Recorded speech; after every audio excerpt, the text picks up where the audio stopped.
मैंने अपने अंकल के साथ सी फूड के बिजनेस में पार्टनरशिप की। एक साल में हमने लगभग 28 लाख युआन का प्रॉफिट किया। साल के आखिर में जब प्रॉफिट बांटने की बारी आई तो उन्होंने मुझे सिर्फ 1,20,000 दिए। उनका कहना था कि जगह उनकी थी, इन्वेस्टमेंट उन्होंने की थी और मैंने सिर्फ मेहनत की थी। 1,20,000 कम नहीं होते। मैंने कुछ नहीं कहा। वो पैसे मैंने अपनी जेब में रख लिए, जो उनकी कमाई का एक छोटा सा हिस्सा भी नहीं थे। मैंने मन में सोच लिया कि ठीक है, जैसा वो कहेंगे मैं वैसा ही करूंगा। उन्हें लगा कि मैं बेवकूफ हूँ और हमेशा उनके लिए सस्ते में काम करता रहूं, लेकिन उन्हें नहीं पता था कि उन पैसों से मैंने ठीक सामने वाला बड़ा सा कोल्ड स्टोरेज किराए पर ले लिया। जब उन्होंने ये देखा तो उनका चेहरा एकदम पीला पड़ गया। मैंने शटर गिरा दिया और कहा, अंकल अब से हम दोनों अपना अपना देखेंगे। कहते हैं कि उस रात वो सुबह तक अपनी दुकान पर ही बैठे रहे और कैलकुलेटर पर हिसाब लगाते रहे। अरे यार, साल का प्रॉफिट था 28,50,000। एक साल में 365 दिन होते हैं। हम दोनों ने शिफ्ट में काम किया और सी फूड टैंक्स की रखवाली करते हुए एक पल के लिए भी नहीं सोए। कुल ट्रांजैक्शन 50 लाख से ज्यादा का था। नेट प्रॉफिट लगभग 29 लाख था, कुछ हजार कम। 28,50,000 का आंकड़ा सही है। दुकान मेरी थी,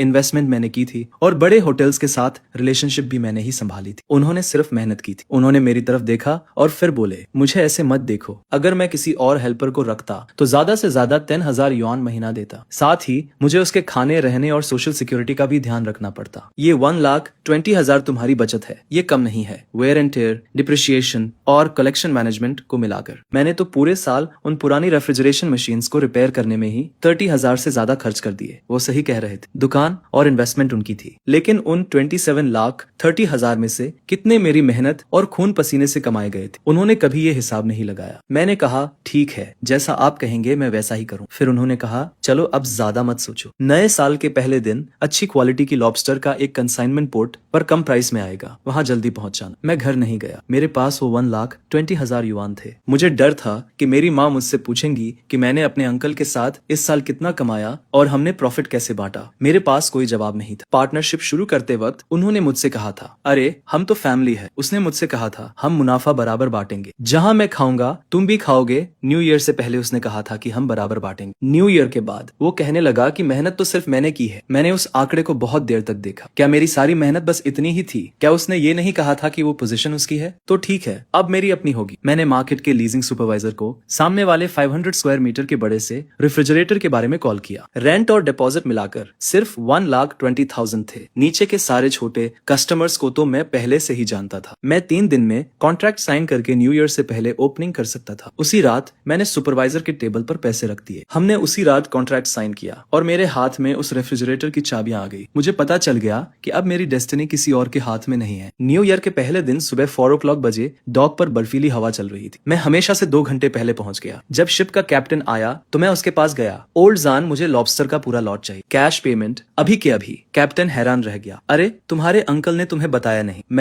मैंने काश का बंडल निकाला और कहा, अब मैं अपना बिजनेस खुद कर रहा हूँ। मैं 5% ज्यादा प्राइस दूंगा। इंस्पेक्शन और लोडिंग मैं खुद करूंगा। आपको 1 मिनट भी वाइट नहीं करना पड़ेगा। कैप्टन ने मेरी तरफ देखा और कुछ सेकंड्स के लिए साइलेंट हो गया। जब मेरे अंकल डॉक पर पहुंचे तब तक फर्स्ट क्लास लॉबस्टर का पूरा लॉट मेरे रेफ्रिजरेटेड ट्रक में लोड हो चुका था। वो खाली डॉक पर खड़े होकर गुस्से से लाल हो रहे थे। ये सब क्या है? मैंने ट्रक का डोर बंद किया और कहा, अंकल आपने ही तो कहा था जिसकी जितनी एबिलिटी। Happy new year. मैं एक अच्छी स्टार्टिंग करना चाहता था। कार स्टार्ट हुई और रियर व्यू मिरर में मेरे अंकल की इमेज छोटी होती चली गई। मुझे पता था कि अब उनके और मेरे बीच कॉन्फ्लिक्ट पूरी तरह से सील हो चुका था। मैं लॉबस्टर्स को रेफ्रिजरेटर में ले गया और पूरी रात सॉर्टिंग करता रहा। गुड्स की क्वालिटी बहुत एक्सीलेंट थी। सबका वेट 750 ग्राम से ज्यादा था और क्लॉज भरे हुए थे। सॉर्टिंग खत्म करने के बाद मैंने मार्केट के रिटेल कस्टमर्स के ग्रुप में एक मैसेज सेंड किया। आधे घंटे से भी कम टाइम में 10 से ज्यादा लोग रेफ्रिजरेटर के सामने जमा हो गए। ये वो सारे कॉन्टैक्ट्स थे जिन्हें मैंने पूरे ईयर में कल्टीवेट किया था। मैंने जिनकी भी हेल्प की थी, मुझे वो सब परफेक्टली याद है। मैंने जैसे ही माल की जांच की, रिटेलर्स ने अपने ऑर्डर्स दिए। मैं मार्केट प्राइस पर बेच रहा था, बिना किसी एक्स्ट्रा चार्ज या होर्डिंग के। सिर्फ 2 घंटे में लॉबस्टर का पूरा स्टॉक बिक गया। मुझे 43,000 का नेट प्रॉफिट हुआ और मेरी पहली इन्वेस्टमेंट वापस मिल गई। एक्वाटिक कोल्ड स्टोरेज ऑफिशियली शुरू हो गया। सुबह 10 बजे मुझे मेरे अंकल का कॉल आया। मैंने जवाब नहीं दिया। इसके तुरंत बाद पूरे मार्केट में रूमर्स फैलने लगे कि मैंने अपने अंकल से झगड़ा कर लिया है और अपना खुद का स्टॉल खोल लिया है। मेरे अंकल ने धमकी दी कि जो कोई भी मुझसे बिजनेस करने की हिम्मत करेगा वो उनसे माल लेना भूल जाए। अपने अंकल को नाराज करके मैं इस मार्केट में कैसे सर्वाइव कर पाऊंगा। दोपहर से ही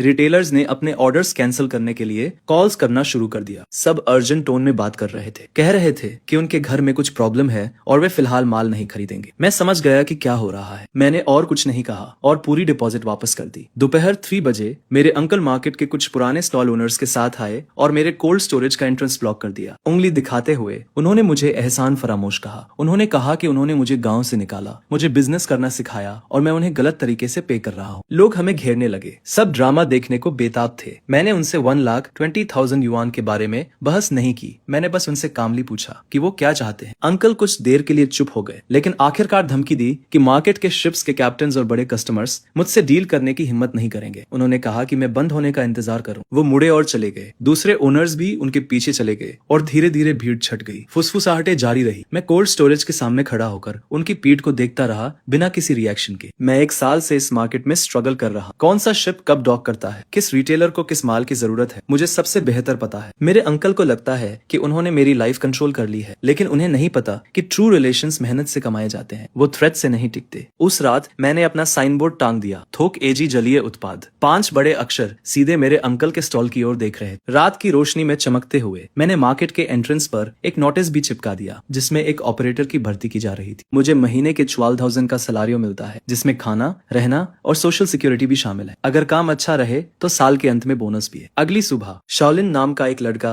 जॉब के लिए अप्लाई करने आता है। वो अपने गांव से पहली बार काम करने निकला था, जिसकी आंखों में वही चाहत दिखती है जो सालों पहले मेरी आंखों में थी। मैंने उसके हाथों को देखा जो वर्क से भरे हुए थे। वो हार्ड वर्क करने वाला इंसान था। मैंने उसे तुरंत हायर कर लिया और कहा कि आज दोपहर से काम शुरू कर दो। शाओलिन के जाने के बाद मैं कोल्ड स्टोरेज में इन्वेंटरी चेक करने लगा। रेफ्रिजरेशन मशीन्स की आवाज आ रही थी। टेम्परेचर 5 डिग्री से नीचे स्टेबल था। मैंने अपने अंकल की दुकान को देखा जो दूसरी तरफ थी। वो जगमगा रही थी, लोग अंदर बाहर आ जा रहे। वो बिजनेस बहुत अच्छा चल रहा था, लेकिन मैं जानता था कि मेरे बिना वो पुरानी रेफ्रिजरेशन मशीन्स ज्यादा दिन नहीं चल पाएंगी। पिछले समर में जब बहुत गर्मी थी तो उन्हें सिर्फ अकाउंट देखना और रिलेशनशिप बनाना आता था। मैंने अपना मोबाइल निकाला और कॉन्टैक्ट लिस्ट खोली। मैंने 1 दर्जन से ज्यादा शिप कैप्टन्स के नंबर सेव किए थे जिनसे मैं इस साल मिला था। मेरे अंकल को लगता है कि लोकल सप्लाई कट करके वो मेरा गला घोंट सकते हैं, लेकिन उन्हें नहीं पता कि ये वर्ल्ड बहुत बड़ा है और यहाँ सिर्फ एक डॉक नहीं है। कोल्ड स्टोरेज से बाहर निकलकर मैंने मेटल शटर गिरा दिया और लॉक लगा दिया। कल सुबह 3 बजे मुझे 200 किलोमीटर दूर नांगन पोर्ट जाना है, जहाँ एक कैप्टन ने मेरे लिए फ्रेश फ्रोजन फिश का एक लॉट रखने का प्रॉमिस किया है। ओपनिंग के तीसरे दिन मेरी मॉम आती है। वो कोल्ड स्टोरेज के सामने एक थर्मोस लेकर खड़ी थी। उनके बाल न्यू ईयर से भी ज्यादा व्हाइट हो गए थे। मैं शाओलिन के साथ सामान काउंट कर रहा और उन्हें देखकर लगभग रजिस्टर बुक गिर ही गया था। मेरी मॉम ने कुछ नहीं कहा, बस थर्मोस को टेबल पर रख दिया। उसमें रिब सूप था जो मुझे सबसे ज्यादा पसंद है। उन्होंने चारों ओर देखा, इस 500 स्क्वायर मीटर के कोल्ड स्टोरेज को देखा और वॉल पर टंगे एजी के साइन को देखा। उनकी आंखें लाल हो गई। तो मैंने शाओलिन को काम करने के लिए कहा और अपनी मॉम के लिए एक चेयर खींच दी। वो चुपचाप बैठी रही। फिर फाइनली मुझसे पूछा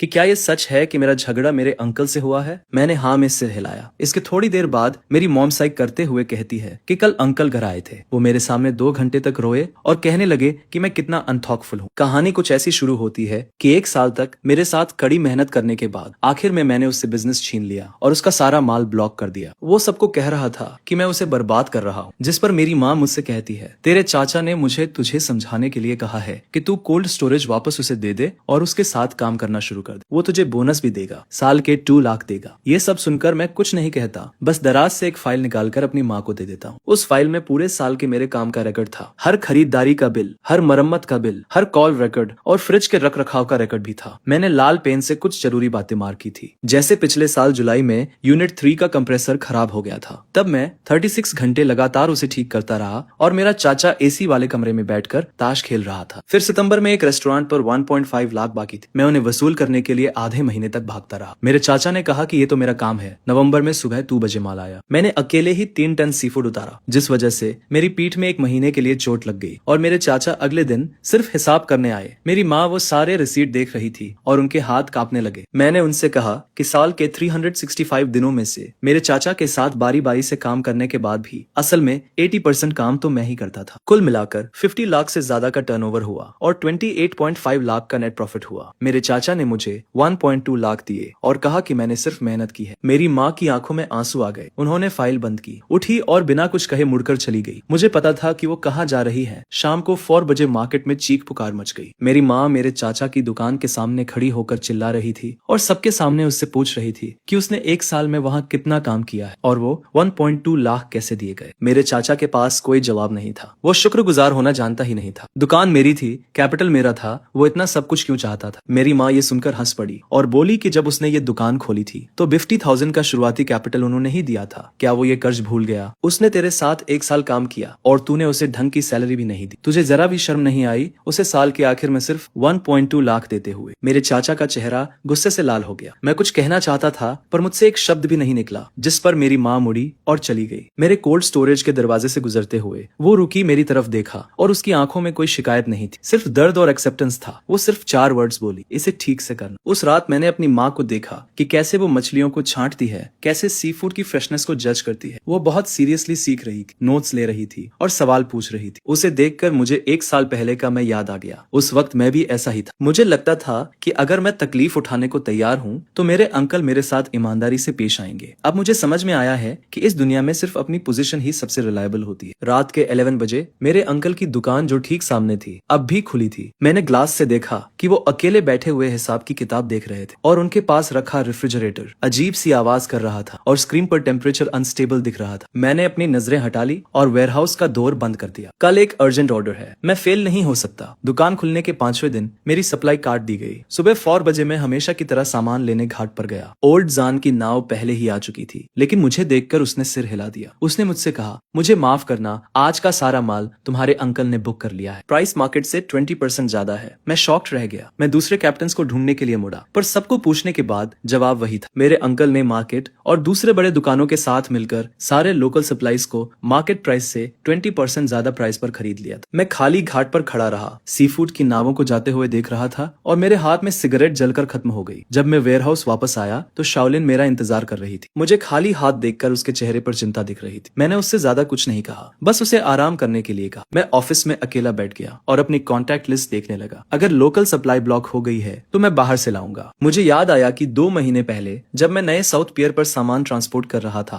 तो मेरी चेन नाम के एक कैप्टन से मुलाकात हुई थी। उस वक्त उसका माल अच्छे से नहीं बिका था। दिखने में तो अच्छा था पर साइज छोटा था और कोई भी लोकल होलसेलर उसे लेने को तैयार नहीं था। मैंने उसकी मार्केट एनालाइज करने में मदद की। मैंने उसे रिटेल प्राइस कम करने का सुझाव दिया, जिस पर 3 दिन में उसका सारा इन्वेंटरी बिक गया। जाते वक्त बूढ़ा चेन बोला, कभी भी कुछ चाहिए हो तो बेझिझक मांगना। मैंने बूढ़े चेन को फोन किया। फोन बहुत देर तक बजता रहा, फिर उसने उठाया। बूढ़े चेन की आवाज नींद में लग रही थी। मैं सीधा पॉइंट पर आया। मैंने उससे पूछा कि क्या उसके पास रिसेंटली कोई माल आया है। मुझे सारा माल चाहिए था, कैश पेमेंट पर। बूढ़ा चेन कुछ सेकंड्स के लिए चुप हो गया और फिर उसने पूछा कि क्या मुझे कोई प्रॉब्लम हुई है। मैंने उससे कुछ नहीं छुपाया। मैंने उसे अपने अंकल की ब्लॉकिंग के बारे में बताया। ये सुनकर बूढ़ा चेन गुस्सा हो गया और बोला कि ये हरकत बहुत शर्मनाक है। उसने मुझे खबर का इंतजार करने को कहा। फोन रखने के बाद सुबह हो चुकी थी। मैं दोबारा नहीं सोया बल्कि कार ली और सीधा साउथ डॉक की तरफ चल दिया। बिना रुके 3 घंटे ड्राइविंग करने के बाद मैं साउथ डॉक पर पहुंचा। सुबह के 10 o'clock बज रहे थे और बूढ़ा चेन पहले से ही एक शिपिंग ट्रक के पास मेरा इंतजार कर रहा था। कार्गो कंपार्टमेंट में ताजी सी फूड भरी हुई थी, जिस पर बूढ़ा चेन मुझे माल इंस्पेक्ट करने के लिए ले गया। ये खेप अभी अभी पोर्ट पर पहुंची थी। कोरल ग्रुपर और हैरी क्रैब थे। क्वालिटी बहुत हाई तो नहीं थी, लेकिन फ्रेशनेस बहुत अच्छी थी। उनके गिल्स अभी भी ब्राइट रेड थे और क्रैब्स के लेग्स स्ट्रॉन्ग थे। मैंने तुरंत डिसाइड किया और सब कुछ खरीद लिया। मैंने 1,80,000 युआन ट्रांसफर कर दिए। उसी वक्त बूढ़े चेन को अपने फोन पर पेमेंट का नोटिफिकेशन मिल गया। उसने मेरी पीठ थपथपाई और कहा, तुम में हिम्मत है। तुम्हारे अंकल जैसे लोग देर सवेर बुरे फंसेंगे। अब से तुम्हें माल चुनने में प्रायोरिटी मिलेगी। मैंने बूढ़े चेन से बहुत देर तक बात की। उसने मुझे बताया कि साउथ डॉक को रिसेंटली ही डेवलप किया गया है और कई लोकल होलसेलर्स को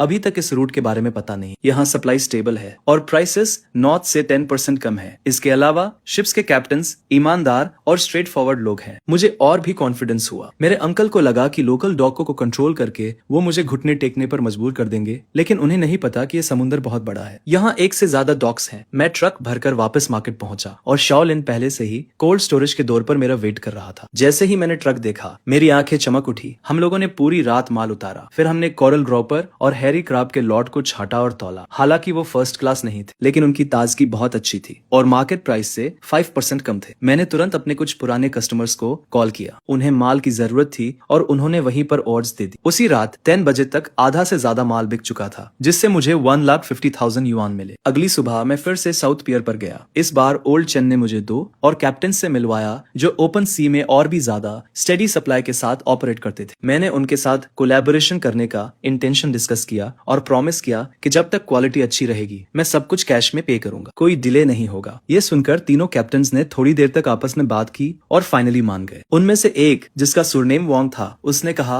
वाह, इतनी कम उम्र में अपने दम पर लॉन्च करने के लिए तुम्हारे अंदर बहुत हिम्मत है, तुम्हारे अंदर डिटर्मिनेशन है। हम जो सेलिंग करते हैं वो रेप्यूटेशन को सबसे ऊपर रखते हैं। अगर तुम कैश पेमेंट्स मेंटेन रखते हो तो हम तुम्हें सप्लाई में प्रायोरिटी देंगे। मैंने उन सभी से हैंडशेक किया और फाइनली मेरे ऊपर से एक बहुत बड़ा बोझ उतर गया। शहर जाते वक्त मुझे शाओलिन का कॉल आया। उसने मुझे बताया कि मेरे अंकल आज वेयरहाउस के सामने थे। उन्होंने कई चक्कर लगाए और देखा कि हम कैसे माल अनलोड कर रहे थे और उनका चेहरा बहुत डार्क लग रहा था। कुछ रिटेलर्स भी आकर पूछ रहे थे कि हम माल कहां से ला रहे हैं और मार्केट से भी कम प्राइस में क्यों दे रहे हैं। मैंने फोन कट किया और विंडो के पीछे से गुजरते लैंडस्केप को देखने लगा। मेरे अंकल को लगता था कि लोकल प्राइस बढ़ाकर वो मुझे फोर्स कर सकते हैं कि मैं यहाँ से चला जाऊं, लेकिन उन्हें अंदाजा भी नहीं था कि वो जितना मुझे ब्लॉक करेंगे मेरा रास्ता उतना ही चौड़ा होता जाएगा। एक बार साउथ पियर से सप्लाई स्टेबल हो गई तो मेरी कॉस्ट उनसे 10% कम थी और प्राइस का एडवांटेज तुरंत ऑब्वियस हो गया। आखिर में मैं कॉर्नर नहीं होऊंगा। साउथ पियर से सप्लाई स्टेबल करने के बाद मेरा कोल्ड स्टोरेज का बिजनेस बहुत अच्छा चलने लगा। लगातार एक वीक तक मैं सुबह 3 बजे साउथ पियर पर माल लेने जाता था और सुबह 10 बजे से पहले मार्केट लौट आता था। ये प्रोडक्ट्स बहुत फ्रेश थे और लोकल प्रोडक्ट्स से 10% सस्ते थे। रिटेलर्स ने एडवांटेज को टेस्ट किया और ऑर्डर्स लगातार बढ़ते गए। 10वें दिन बूढ़ा चेन मुझे फोन करता है और कहता है कि वो मुझसे एक जरूरी बात करना चाहता है, जिस पर मैं उसी शाम उससे मिलने चला जाता हूँ। बूढ़ा चेन मुझे डॉक पर एक खाने की दुकान पर ले जाता है, कई डिशेस ऑर्डर करता है और 2 ग्लास शराब डालता है। वो सीधे मुद्दे पर आता है और कहता है, मुझे तुम एक भरोसेमंद आदमी लगते हो, मैं तुम्हारे साथ एक एक्सक्लूसिव सप्लाई एग्रीमेंट साइन करना चाहता हूँ। मैं चॉपस्टिक्स रखता हूँ और उसकी तरफ देखता हूँ। बूढ़ा चेन बताता है, अभी साउथ डॉक पर 5 शिप्स काम कर रही है, मेरी लाओ हैंग की और ओजाओ की। हमारी 3 शिप्स मिलकर आधा वॉल्यूम कवर करती है। मैंने तुम्हें ऑब्जर्व किया है और देखा है कि तुम हमेशा काश में पेमेंट करते हो, तुम इंस्पेक्शन में प्रोफेशनल हो और कभी शिकायत नहीं करते। हमने आपस में सलाह की है और हम तुम्हें प्रायोरिटी देने को तैयार है, लेकिन एक शर्त है, तुम्हें हर हफ्ते कम से कम 2 लाख युआन की खरीद की गारंटी देनी होगी, साथ ही प्राइस बाकी सबसे 5% कम होगा। मैं कैलकुलेशन करता हूँ, 2 लाख युआन का वॉल्यूम अभी मेरे लिए काफी प्रेशर वाला है, लेकिन अगर मुझे एक्सक्लूसिविटी मिल जाती है तो ये सप्लाई चेन के दिल को कंट्रोल करने जैसा होगा। मेरे चाचा लोकल प्राइसेस बढ़ाकर मुझे ब्लॉक करने की कोशिश कर रहे हैं और मुझे साउथ डॉक पर सबसे कम प्राइस मिल रहा है। इस गेम से एडवांटेज तुरंत साफ हो जाएगा। मैं बूढ़े चेन से हाथ मिलाता हूँ। हम अग्रीमेंट तुरंत साइन करते हैं जिसकी ड्यूरेशन 3 महीने की है। मैं वीकली 2 लाख युआन के वॉल्यूम की गारंटी देता हूँ। वो स्टेबल सप्लाई और सबसे अच्छे पॉसिबल प्राइस की गारंटी देते हैं। अग्रीमेंट साइन करने के बाद लाओ चेन मुझे एक और बात बताता है। वो कहता है कि हाल ही में कोई अपने कॉन्टैक्ट्स का इस्तेमाल करके ये पता लगाने की कोशिश कर रहा है कि मैं अपना सामान कहाँ से लेता हूँ। वो लोग मुझसे ये लाइन छीनने के लिए बहुत ज्यादा प्राइस ऑफर कर रहे हैं। ओचनन कहता है, देखो, बिजनेस में रेपुटेशन मायने रखती है, तुम हमारे साथ लॉयल रहे हो, हम अपनी बात से मुकरने जैसा घटिया काम नहीं करेंगे, लेकिन सावधान रहें। तुम्हारे चाचा सालों से इस एरिया में काम कर रहे हैं और उनके पास कई चालें हैं। मैं सिचुएशन को समझते हुए हामी भरता हूँ। जब मैं मार्केट वापस आता हूँ तो रात के 9 बज चुके होते हैं और योलिन अभी भी कोल्ड स्टोरेज में सामान अरेंज कर रही होती। मुझे देखकर वो तुरंत आती है और बताती है कि आज 3 और रिटेल कस्टमर्स ने ऑर्डर्स दिए और एक रेस्टोरेंट का ओनर भी है जो लॉन्ग टर्म कोलैबोरेशन के बारे में बात करना चाहता। अगली सुबह मैं उस रेस्टोरेंट में जाता हूँ। ले नाम के एक रेस्टोरेंट के ओनर हैं जिनकी उम्र 40 के आसपास है। उनके यहाँ सी फूड की खपत काफी ज्यादा है। ली मुझसे कहते हैं कि पहले वो हमेशा मेरे अंकल से ही माल खरीदते थे, जिस पर अब मछली के मरने की रेट बहुत बढ़ गई है और उन्होंने कई बार शिकायत भी की, लेकिन कोई इंप्रूवमेंट नहीं हुई। फिर मैं उन्हें कोल्ड स्टोरेज में माल दिखाने के लिए ले जाता हूँ। ले हर चीज की बहुत सावधानी से इंस्पेक्शन करते हैं, मछली के गिल्स के कलर से लेकर आंखों की क्लैरिटी तक। वो हर डिटेल को चेक करते हैं और फाइनली सिर हिलाकर कहते हैं कि माल वाकई में अच्छा है। वो मुझसे पूछते हैं कि क्या मैं स्टेबल सप्लाई की गारंटी दे सकता हूँ, जिस पर मैं उन्हें अनुमतों के साथ एक्सक्लूसिव सप्लाई का अग्रीमेंट दिखाता हूँ। उसे पढ़ने के बाद ली तुरंत डिसाइड करते हैं कि अब से उनके दोनों लोकेशंस के लिए सारा सी फूड मुझसे ही खरीदा जाएगा, कम से कम 50,000 युआन वीकली। ली को विदाई देने के बाद मैं कोल्ड स्टोरेज के सामने खड़ा होकर सिगरेट जलाता हूँ, जो मेरे अंकल का है। वो किसी से बहुत ऊंची आवाज में आर्ग्यू कर रहे थे और ग्लास से दिख रहा था कि कई बॉक्सेस मरी हुई मछलियों के जमीन पर पड़े हैं। टेम्परेचर अनस्टेबल है और ज्यादातर माल खराब हो रहा है। मैं कुछ नहीं कहता, बस सामने देखता रहता हूँ। मुझे वो रेफ्रिजरेशन मशीन्स रटी हुई है। यूनिट नंबर 3 का कंप्रेसर पुराना है, हर 4 घंटे में टेम्परेचर चेक करना पड़ता है और यूनिट नंबर 2 के कंडेंसर में क्रैक है। जैसे ही समर में लोड बढ़ता है वो गैस लीक करना शुरू कर देता है। मुझे ये सारी डिफेक्ट्स पता है, इसलिए पिछले साल मैं मरी हुई मछली की रेट 3% से कम रखने में सक्सेसफुल रहा। लेकिन मेरे अंकल को ये सब समझ नहीं आता। उन्हें बस अकाउंट का हिसाब और अपनी इन्फ्लुएंस की बातें करना आता है। उन्हें इन मशीन्स की क्वर्क्स का कोई आइडिया नहीं है। मेरे बिना उनकी कंपनी एक ऐसी मशीन की तरह है जिसमें पार्ट्स मिसिंग है। देखने में लगता है कि वो अभी भी काम कर रही है, लेकिन असल में वो कोलैप्स होना शुरू हो गई। उसी रात मेरे वेयरहाउस का डेली कैश फ्लो पहली बार 1 लाख से ज्यादा हो जाता है। शाओलिन एक्साइटमेंट से अकाउंट बुक दिखाता है और कहता है, बॉस इस महीने तो हम जरूर प्रॉफिट कमाएंगे। मैं बुक में नंबर्स देखता हूँ, लेकिन मैं बहुत काम फील करता हूँ। मेरे अंकल के लिए 1 लाख का फ्लो कुछ भी नहीं है। अपने प्राइम टाइम में वो एक दिन में 3 लाख तक कमाते थे। नानमतो से सप्लाई अब स्टेबल हो चुकी है और बड़े क्लाइंट्स भी जुड़ने लगे हैं। अब टाइम है कि धीरे धीरे अपने अंकल का मार्केट शेयर खाया जाए। रात के 3 बजे सामने वाली स्टॉल की लाइट अभी भी जल रही थी। मेरे अंकल वहाँ अकेले बैठे थे, बस मरी हुई मछलियों के ढेर को घूर रहे थे। उनके बगल में रखा हुआ रेफ्रिजरेशन मशीन एक अजीब सी आवाज कर रहा था और स्क्रीन पर टेम्परेचर एकदम फ्लक्चुएट हो रहा था। मैं शटर डाउन करता हूँ, वेयरहाउस बंद करता हूँ और मुझे कल सुबह 3 बजे नानमतो में किंग क्रैब्स की कंसाइनमेंट रिसीव करनी है। एक्सक्लूसिव सप्लाई एग्रीमेंट साइन करने के 3 वीक्स बाद मेरा डेली कैश फ्लो 1,20,000 से ऊपर ही रहता है। उस दोपहर लाओ चंग का मुझे अचानक कॉल आता है और उसकी टोन बहुत सीरियस थी। वो बताता है कि किसी ने नानमतो की सप्लाई खरीदने के लिए मुझसे 20% ज्यादा ऑफर किया है। वो दूसरा आदमी लाओलियू है जो पूरे फिश मार्केट में मेरे अंकल का सबसे करीबी है। मुझे अंदर से एक झटका लगता है। मुझे पता था कि अब मेरे अंकल सीरियस हो रहे हैं। लाओ चंग कहता है, यार वो प्राइस सच में बहुत टेम्पटिंग है, लेकिन हमने बात कर ली है और बिजनेस में रेपुटेशन बहुत इंपॉर्टेंट होती है। अभी तो अग्रीमेंट को 3 वीक्स ही हुए हैं। हम ऐसे अचानक अपना डिसीजन नहीं बदल सकते। मैं तुम्हें बस वार्न करने के लिए कॉल कर रहा हूँ कि इस बार तुम्हारे अंकल पूरी तरह से सीरियस हैं। मैं लाओ चंग को थैंक्स कहता हूँ और उसी रात नानमतो ड्राइव करके चला जाता हूँ। वहाँ तीनों कैप्टन मौजूद थे। मैं उन्हें डिनर पर इन्वाइट करता हूँ और खाना खाते वक्त मैं प्राइस इंक्रीज के बारे में कुछ भी मेंशन नहीं करता। हम बस इस बारे में बात करते हैं कि फिशिंग कितनी हार्ड जॉब है और मार्केट कैसा चल रहा है। लाओ वान बताता है कि उसका बेटा अगले साल कॉलेज जाने वाला है और अभी भी उसे ट्यूशन फीस के लिए कुछ पैसे कम पड़ रहे हैं। और तभी मैं कहता हूँ, ब्रदर वान मैं ट्यूशन पे कर दूंगा। इसे आप गुड्स की एडवांस पेमेंट समझ लीजिए। इसे हम फ्यूचर सप्लाई से धीरे धीरे डिडक्ट कर लेंगे। लाओ बताता है कि उसकी वाइफ हॉस्पिटल में है और उसे पैसों की जरूरत है। मैं उसे तुरंत 50,000 ट्रांसफर कर देता हूँ और कहता हूँ कि ये पैसे इमरजेंसी के लिए है, कोई जल्दी नहीं है वापस करने की। तीनों कैप्टन मेरी तरफ देखते हैं और उनकी आंखों में कुछ नया सा एक्सप्रेशन था। लाओ चन अपना ग्लास उठाता है और कहता है, यार तुम तो अपनी बात के पक्के हो। तुम्हारे अंकल चाहे कितना भी ऑफर करें, हम नहीं हिलेंगे। मैं उनके साथ टोस्ट करता हूँ और अंदर से बहुत रिलीव्ड फील होता है। मार्केट लौटते लौटते काफी देर हो चुकी थी, जिस पर मैं ऑफिस में बैठकर आगे के प्लान्स बनाने लगता हूँ। साउथ डॉक से सप्लाई तो अब स्टेबल हो गई थी, लेकिन मेरा अंकल हाथ पर हाथ रखकर तो नहीं बैठने वाला था। मुझे डर था कि वो शिप के कैप्टन के पीछे जरूर पड़ेगा और ऐसा ही होता है। आगे मार्केट में रूमर्स फैलने लगते हैं। कुछ कहते हैं कि मेरा सामान कॉन्ट्राबैंड है, क्वारंटीन सर्टिफिकेट्स नहीं है, तो कुछ कहते हैं कि मेरा कोल्ड स्टोरेज स्टैंडर्ड्स पर खरा नहीं उतरता और कभी भी बंद हो सकता है। फिर ये भी अफवाहें फैलती है कि मैं कैप्टन का रिश्तेदार नहीं हूँ और मेरे सप्लाई का सोर्स भी अनस्टेबल है। ये सारी बातें इतनी कन्विंसिंगली फैलाई जा रही थी कि कस्टमर्स के कॉल्स आने शुरू हो जाते हैं, जिस पर मैं घबराता नहीं हूँ। मैं सीधे साउथ डॉक के क्वारंटीन सर्टिफिकेट्स, कोल्ड स्टोरेज का बिजनेस लाइसेंस और सप्लाई एग्रीमेंट्स की फोटोज निकालकर रिटेल कस्टमर्स के ग्रुप में भेज देता हूँ, जो देखकर रूमर्स अपने आप ही गायब हो जाते हैं। पर मेरा अंकल तब भी नहीं रुकता है। मार्केट मैनेजमेंट के लोग अचानक मेरे कोल्ड स्टोरेज का इंस्पेक्शन करने आ जाते हैं। वो कहते हैं कि उन्हें एक कंप्लेंट मिली है और उन्हें शक है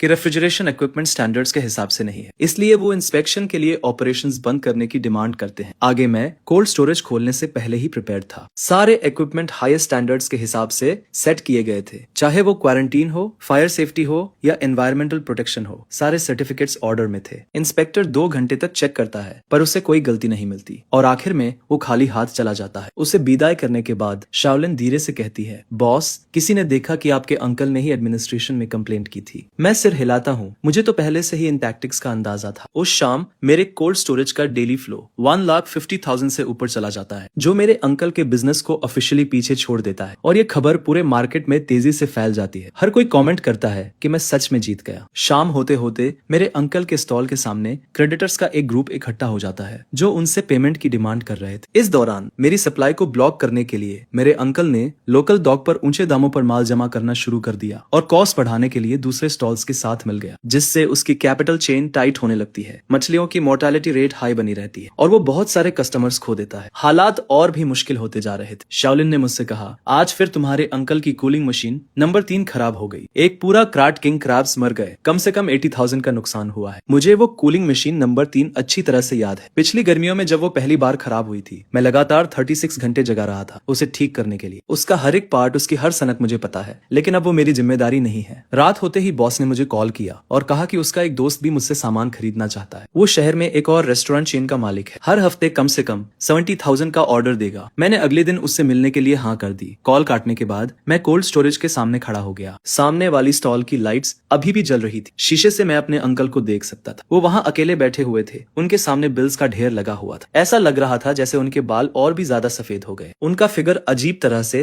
थका हुआ लग रहा था। मैंने अपनी नजरें हटा ली और कोल्ड स्टोरेज का दरवाजा बंद कर दिया। कल वाइल्ड येलो क्रोकर का एक बैच आने वाला है। क्लाइंट ने पहले से ही 2 लाख क्वांटिटी में बुक कर लिया है। मार्केट में लोग चुपके से बातें करने लगे थे, कह रहे थे कि मेरे अंकल की स्टॉल ज्यादा दिन नहीं चलेगी। उनकी पुरानी कूलिंग मशीन्स लगातार खराब हो रही है। मछलियों के मरने की रेट 15% तक बढ़ गई है। कई रेगुलर कस्टमर्स ने अब मेरी तरफ आना शुरू कर दिया है। शाओलिन ने आखिरी बैच को ऑर्गेनाइज करना खत्म किया और एक्साइटेड होकर कहा, बॉस इस महीने हमें 5 लाख का नेट प्रॉफिट हुआ है। मैंने अकाउंट बुक में नंबर्स देखे और मैं बहुत शांत महसूस कर रहा था। 5 लाख कुछ भी नहीं है मेरे अंकल के गोल्डन डेज के मुकाबले, लेकिन मेरे लिए ये पहली फॉर्चून है जो सच में मेरी है। देर रात मैंने कोल्ड स्टोरेज बंद किया और मैं आराम करने के लिए जाने वाला था। जब मैं अपने अंकल की स्टॉल के सामने से गुजरा तो मैंने देखा कि वो अभी भी काम कर रहे हैं। कूलिंग मशीन नंबर 3 को ठीक करने की कोशिश कर रहे। उनके मूवमेंट्स अजीब थे। जाहिर तौर पर उन्हें उन सर्किट्स और पार्ट्स के बारे में कुछ भी समझ नहीं आ रहा था। मैं थोड़ी देर के लिए बाहर से देखता रहा, लेकिन आखिरकार मैंने अपना मुंह मोड़ा और चला गया। मेरे कोल्ड स्टोरेज की डेली फ्लो जब 1,50,000 पर स्टेबल हो गई तो मेरे अंकल ने प्राइस वॉर शुरू कर दी। अगली सुबह मार्केट में अचानक ये खबर फैल गई, मेरे अंकल की स्टॉल पर सारे सी फूड्स 20% डिस्काउंट पर मिल रहे हैं, एक लॉस पर लिक्विडेशन। कई रिटेलर्स को जैसे ही पता चलता है वो तुरंत अपनी पोजीशन पर भाग जाते हैं। तभी शाओलिन मुझसे आकर पूछता है, बॉस क्या हमें भी कीमतें कम कर देनी चाहिए? जिस पर मैं उसे मना कर देता हूँ। असल में मैं जानता हूँ कि मेरे चाचा क्या कर रहे हैं। वो मुझे प्राइस वॉर में फंसाकर बर्बाद करना चाहते हैं, जिससे मैं कीमतें कम करने पर मजबूर हो जाऊं और या तो मेरा नुकसान हो या फिर मेरे कस्टमर्स चले जाएं। पर वो एक बात भूल गए, मेरा कॉस्ट उनसे 10% कम है और मेरी सप्लाई भी ज्यादा स्टेबल है। और सबसे बड़ी बात, मुझे उनसे कीमतों में कम्पीट करने की कोई जरूरत नहीं है। मैं शाओलिन को कुछ थर्मल बॉक्सेस और रेफ्रिजरेटेड डिलीवरी व्हीकल्स खरीदने के लिए कहता हूँ। मैं अपनी सर्विस को बेहतर बनाने वाला हूँ। अब मैं हाई एंड रूट पर जाऊंगा जिसमें 0 मोर्टेलिटी और ऑन टाइम डिलीवरी होगी। शाओलिन को ये बात समझ नहीं आती। वो कहता है कि आजकल तो सब कीमतों के लिए कम्पीट कर रहे हैं, ऐसे में ये सब करना कितना सही है। जिस पर मैं कहता हूँ कि प्राइस वॉर के आखिर में यही मायने रखता है कि कौन ज्यादा देर तक टिकता है। उनके साथ खुद को थकाने से बेहतर है कि मैं कोई और रास्ता अपनाऊं। अगले 3 दिनों तक मैं कीमतें कम नहीं करता, बल्कि अपनी पूरी एनर्जी सर्विस पर लगा देता हूँ। वेयर हाउस से निकलने वाले हर लॉट को मैं खुद चेक करता हूँ ताकि एक भी मरी हुई मछली ना हो, और डिलीवरी टाइम भी एकदम प्रिसाइज है। कस्टमर को जब सामान चाहिए उसे आधे घंटे के अंदर मिल जाना चाहिए। शुरू में कुछ रिटेलर्स मेरे चाचा की कम कीमतों से अट्रैक्ट जरूर होते हैं, लेकिन बहुत जल्द ही दिक्कतें शुरू हो जाती है। कीमतें कम रखने के लिए मेरे चाचा छोटे डॉग्स से घटिया सामान खरीदने लगते हैं और उनके रेफ्रिजरेटर्स भी ठीक नहीं है, जिसकी वजह से मछलियों की मोर्टेलिटी रेट बहुत ज्यादा बढ़ जाती है। कई रिटेलर्स को जब सामान मिलता है तो उन्हें पता चलता है कि देखने में तो उन्होंने 20% बचा लिए, लेकिन एक्चुअल कॉस्ट कैलकुलेट करने पर उनका नुकसान हो रहा है। 5वें दिन कुछ रिटेलर्स मेरे पास वापस आने लगते हैं। वो कहते हैं कि उन्हें थोड़ा ज्यादा पे करने से कोई दिक्कत नहीं, लेकिन क्वालिटी सबसे ज्यादा जरूरी है। मैं ज्यादा कुछ नहीं कहता, बस सप्लाई और सर्विस देने में लगा रहता हूँ। तभी मिस्टर ली का कॉल आता है और वो बताते हैं कि उनके दोस्त ने इवेल्युएट करके फैसला किया है कि वो अपने सारे सी फूड ऑर्डर्स मुझे ही देंगे। ये शहर के सबसे बड़े चेन होटल्स में से एक है, जिसका वॉल्यूम कम से कम 1 लाख हर हफ्ते का है। उस आदमी ने मुझसे कहा, अरे मेरा दोस्त भी तुम्हारे चाचा के पास गया था, लेकिन उसका माल ठीक नहीं था और उसमें बहुत मरी हुई मछलियां थी। हालांकि तुम्हारे दाम थोड़े ज्यादा है, पर तुम्हारी मछलियां मरी हुई नहीं होती और तुम समय पर डिलीवरी करते हो, जो होटल्स के लिए सबसे जरूरी है। फिर वो आगे बताता है, मैं मिस्टर ली के दोस्त से मिला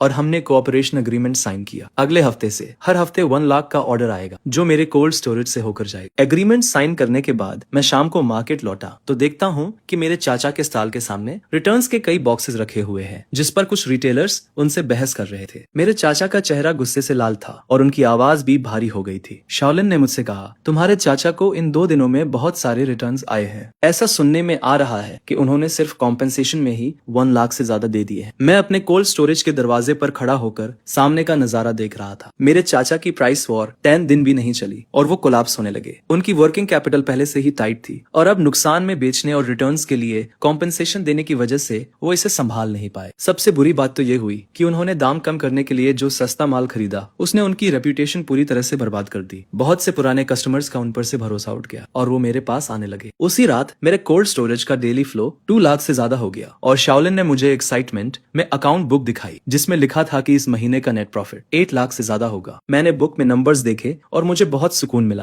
प्राइस वॉर कभी भी वो नहीं जीतता जो सबसे कम दाम रखता है, बल्कि वो जीतता है जो आखिर तक टिका रहता है। मेरे चाचा को लगा कि कम दाम से वो मुझे बर्बाद कर देंगे, लेकिन उन्हें नहीं पता था कि असली किला तो क्वालिटी और सर्विस होती। रात को बहुत देर तक सामने वाले स्टॉल की लाइट जलती रही। मेरे चाचा वहाँ अकेले बैठे हुए थे और उनके सामने बिल्स और रिटर्न नोट्स का ढेर लगा हुआ था। उनका फोन लगातार बज रहा था। जरूर क्रेडिटर्स होंगे जो अपना पैसा मांग रहे होंगे। मैंने अपने कोल्ड स्टोरेज का दरवाजा बंद किया और आराम करने की तैयारी करने लगा। कल ऑस्ट्रेलियन लॉबस्टर्स का एक और बैच आने वाला है। मिस्टर ली के दोस्त के होटल का पहला ऑर्डर है और मैं कोई गलती नहीं कर सकता। मार्केट से बाहर निकलते वक्त मैंने एक बार पीछे मुड़कर देखा। रात के अंधेरे में मेरे चाचा की दुकान एकदम सुनसान लग रही थी और वो साइन जो 10 सालों से वहां लटका हुआ था हवा में झूल रहा था और एक अजीब सी आवाज कर रहा। मार्केट में लोग दबी आवाज में बातें करने लगे थे कि इस बार मेरे चाचा ने कुछ ज्यादा ही कर दिया है। प्राइस वॉर में उन्होंने एक को नहीं बल्कि खुद को ही बर्बाद कर लिया है। कुछ लोग तो ये भी कह रहे थे कि अगर ऐसा ही चलता रहा तो मेरे चाचा की दुकान इस महीने भी नहीं टिक पाएगी। मैं इन बातों में बिल्कुल शामिल नहीं हुआ, बस चुपचाप अपना काम करता रहा। अगली सुबह ऑस्ट्रेलियन लॉबस्टर का वो शिपमेंट समय पर आ गया। मैंने खुद माल चेक किया, उसे छाटा और फिर डिस्ट्रीब्यूट किया। एकदम परफेक्ट सर्विस थी। मिस्टर ली के दोस्त को जब माल मिला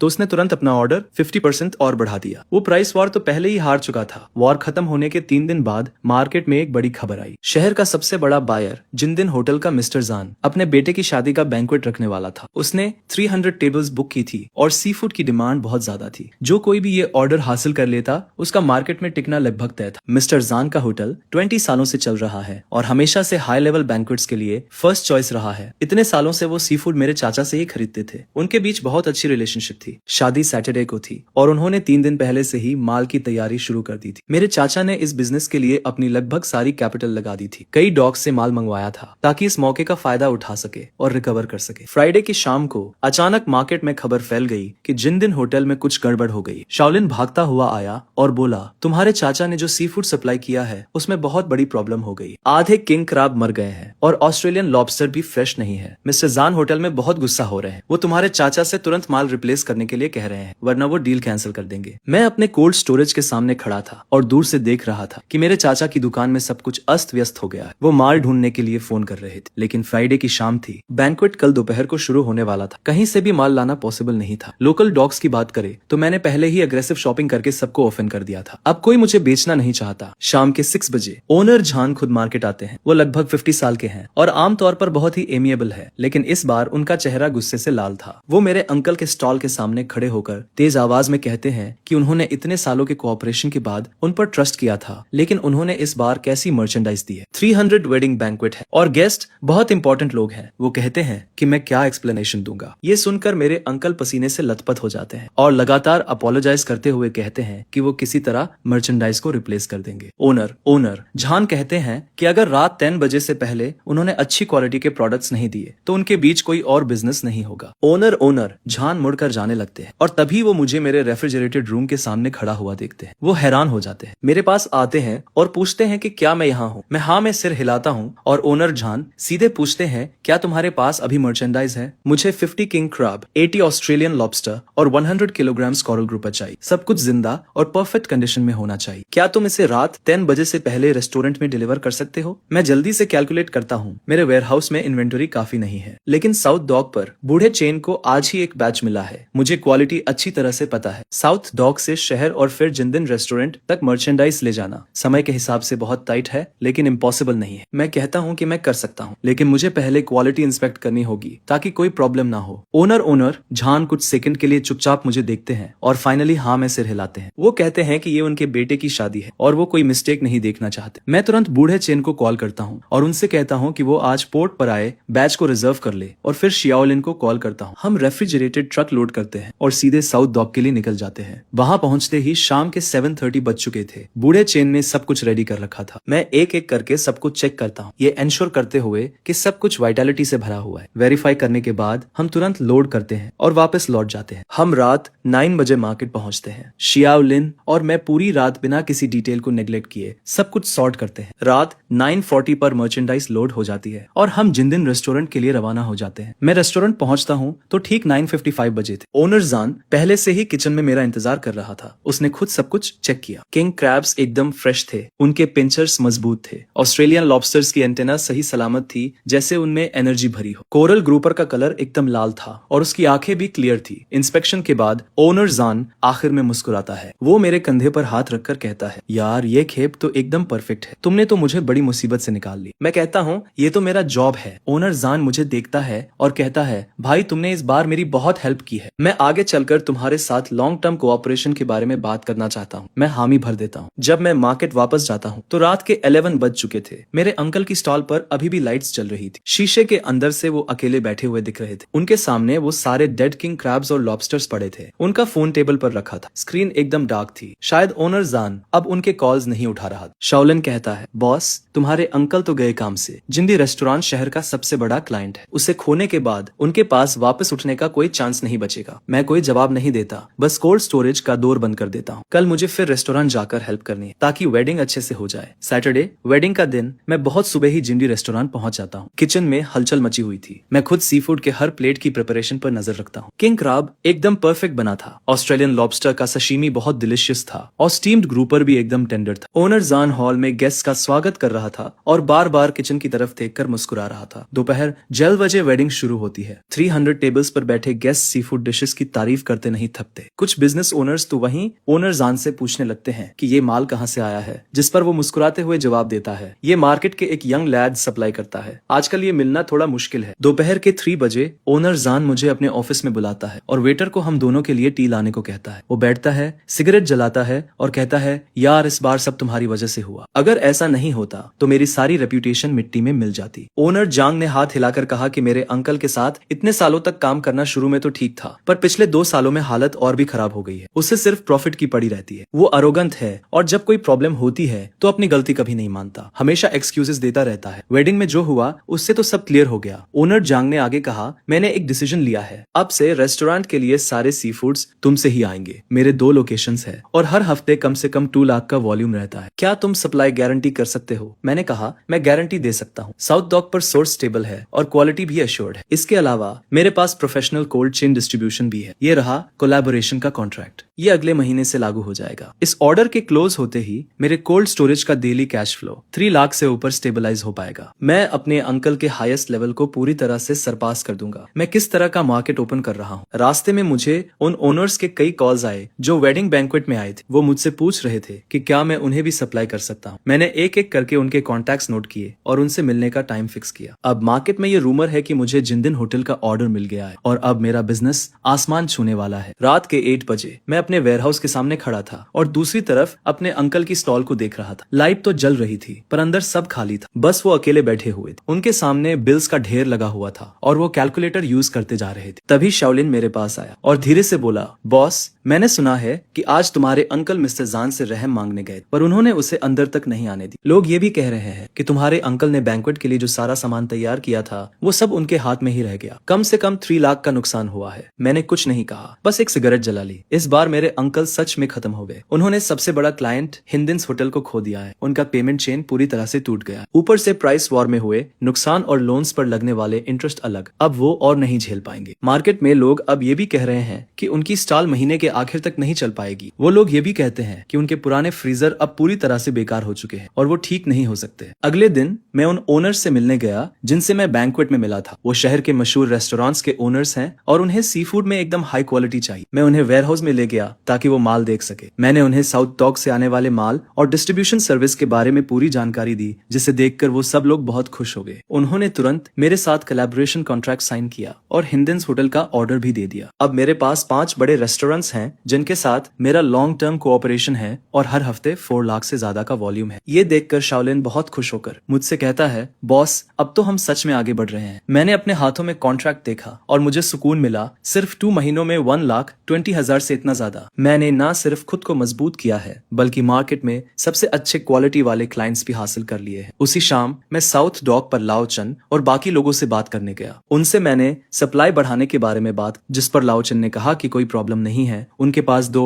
और शिप्स तैयार हैं। वो लोग सप्लाई को एकदम स्टेबल रखना चाहते हैं। जब मैं मार्केट वापस आया तो शाम हो चुकी थी। तभी मुझे मेरे चाचा का स्टॉल दिखा। वहाँ कुछ लोग खड़े थे जो उनसे अपने पैसे मांग रहे थे और वो लोग बहुत चिल्ला रहे थे। मेरे चाचा वहाँ खड़े थे। उनके बाल बिखरे हुए थे और उनका चेहरा पीला पड़ गया था। ऐसा लग रहा था जैसे वो 10 साल बूढ़े हो गए। शाओलिन ने मुझसे कहा, बॉस मैंने सुना है कि तुम्हारे चाचा आज बैंक में लोन लेने गए थे पर उन्होंने मना कर दिया। अब उन पर 10 लाख से ज्यादा का कर्ज है और वो उसे चुका नहीं पाएंगे। मैंने कुछ नहीं कहा। मैं सीधा वेयरहाउस चला गया और अपना काम करने लगा। कल एक और ऑर्डर पूरा करना है और हम पीछे नहीं रह सकते। हिंदिन्स होटल का ऑर्डर मिलने के बाद मेरे वेयरहाउस का हर दिन का फ्लो 3 लाख से ज्यादा हो गया। लेकिन मुझे पता था कि सिर्फ कुछ बड़े रेस्टोरेंट से काम नहीं चलेगा। मार्केट के जो रिटेलर्स हैं वो हमारी जड़ें हैं और जब तक मैं उन सबको साथ बात नहीं लूंगा तब तक मैं इस मार्केट को सही से कंट्रोल नहीं कर पाऊंगा। उसी शाम मैंने मार्केट के करीब 12 रिटेलर्स को इकट्ठा किया। ये वो रिटेलर्स हैं जिनके साथ मेरे अच्छे संबंध, ये वो लोग हैं जिनके साथ मैंने पिछले 6 महीनों से काम किया है। मैंने कुछ लोगों को पैसे देकर मदद की है और कुछ लोगों को सामान दिलाने में मदद की है। मैंने उन्हें खाना परोसा और सीधे अपने आइडिया के बारे में बता दिया। मैंने उनसे कहा कि कंपटीशन बहुत फियर्स है और अकेले काम करके सरवाइव करना मुश्किल है। मैं अपने कोल्ड स्टोरेज पर ध्यान केंद्रित करते हुए एक सप्लाई अलायंस बनाना चाहता हूँ ताकि सोर्सिंग, प्राइस और डिस्ट्रीब्यूशन को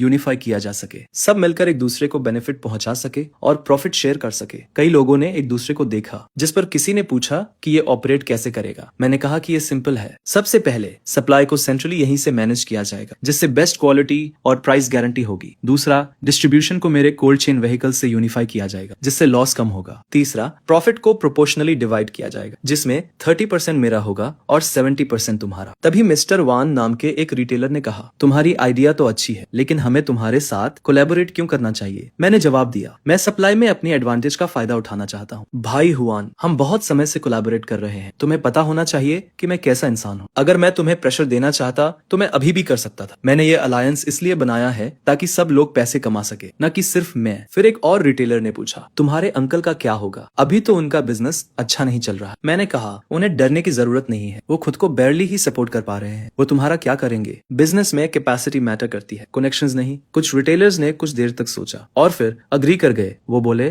तुम एक फेयर इंसान हो, हमें तुम पर ट्रस्ट है। उसी रात मैंने 13 रिटेलर्स के साथ अलायंस एग्रीमेंट साइन किया। अगले वीक से उनकी सारी सप्लाईज मुझसे ही आएगी। डिस्ट्रीब्यूशन भी मेरे कोल्ड स्टोरेज ट्रक से ही होगा। मैंने गारंटी दी कि स्टेबल सप्लाई, बेस्ट प्राइस और जीरो लॉस होगा। शाओलिन एक्साइटमेंट से बोला, बॉस, इससे तो हमने मार्केट को इंटीग्रेट कर लिया है। एक बार बाइंग और सेलिंग अलायंस काम करना शुरू कर दे तो मेरा सप्लाई और कमर्शियल आउटलेट पर पूरा कंट्रोल हो। इससे मेरे अंकल का मार्केट शेयर और भी कम हो जाएगा, जिससे उनकी सिचुएशन और भी मुश्किल हो जाएगी। अलायंस ऑफिशियली ऑपरेट करना शुरू कर देता है। मैं साउथ डॉक से बहुत सारा माल लेकर आता हूँ। मैंने वो सारा माल अलायंस के मेंबर्स में डिस्ट्रीब्यूट कर दिया और डिलीवरी ट्रक्स भी बिल्कुल टाइम पर पहुंच गए। हर एक खेप बिना नुकसान के पहुंची, जिसे देखकर रिटेलर्स ने थम्स अप किया और कहा कि आय के साथ काम करना अलग ही एक्सपीरियंस है। जल्दी ही ये बात पूरे मार्केट में फैल गई कि आई ने एक बाइंग और सेलिंग अलायंस बना लिया। 1 डजन से ज्यादा रिटेलर्स उस अलायंस में शामिल हो गए। सब एक दूसरे को सपोर्ट कर रहे थे और बिजनेस भी पहले से बेहतर होता जा रहा। ये खबर सुनकर मेरे अंकल का चेहरा और भी उतर गया। मार्केट में उनका शेयर मेरी वजह से पहले ही कम हो गया था, जिस पर अब रिटेलर्स के साथ मिलकर मैंने उनकी रही सही कॉम्पिटिटिवनेस भी खत्म कर दी। तभी मेरे बगल में खड़े एक आदमी ने मेरे अंकल से कहा, अब हम आई के साथ काम करते हैं, सप्लाई भी स्टेबल है और प्राइसेस भी फेयर हैं। हम वापस तुम्हारे पास क्यों आए? मैंने कुछ नहीं कहा और मैं बस अपने काम में लगा रहा। उसी शाम मुझे ओल्ड चन का कॉल आया। उसने बताया कि साउथ डॉक पर 2 और नए शिप्स आ गए हैं और सप्लाई पहले से कहीं ज्यादा अबंडेंट है। उसने मुझसे पूछा कि क्या मैं सप्लाई का वॉल्यूम बढ़ा सकता हूँ। उनके पास बहुत सारा माल पड़ा हुआ है और उन्हें स्टेबल आउटलेट्स की जरूरत है। मैंने कहा कि कोई प्रॉब्लम नहीं है। अब अलायंस के साथ मेरे सेलिंग चैनल्स पूरी तरह से ओपन है। मैं कितना भी माल अब्सॉर्ब कर सकता हूँ। कॉल रखने के बाद मैं कोल्ड स्टोरेज के दरवाजे पर खड़ा हो गया और अपने अंकल के स्टॉल को देखने लगा, जो सामने ही था। वो एक क्रेडिटर से आर्ग्यू कर रहे थे। आवाज बहुत ऊंची थी। क्रेडिटर उनका चेहरा पॉइंट करते हुए चिल्ला रहा था कि अगर उधार लिया है तो वापस करना होगा और एक्सक्यूजेस बनाना बंद करो। मेरे अंकल, जिनका चेहरा गुस्से से लाल हो रहा था, लगातार खुद को एक्सप्लेन करने की कोशिश कर रहे थे और कुछ और दिन का टाइम मांग रहे थे। वो स्वेयर कर रहे थे कि वो पे करने का कोई रास्ता ढूंढ लेंगे, लेकिन क्रेडिटर सुनने को तैयार नहीं था और उसने सीधे थ्रेटन किया, अगर तुमने इस वीक तक पे नहीं किया तो मैं तुम्हें कोर्ट में रिपोर्ट कर दूंगा। शाओलिन मेरे पास आया और धीरे से बोला, बॉस, मैंने सुना है कि आपके अंकल का डेट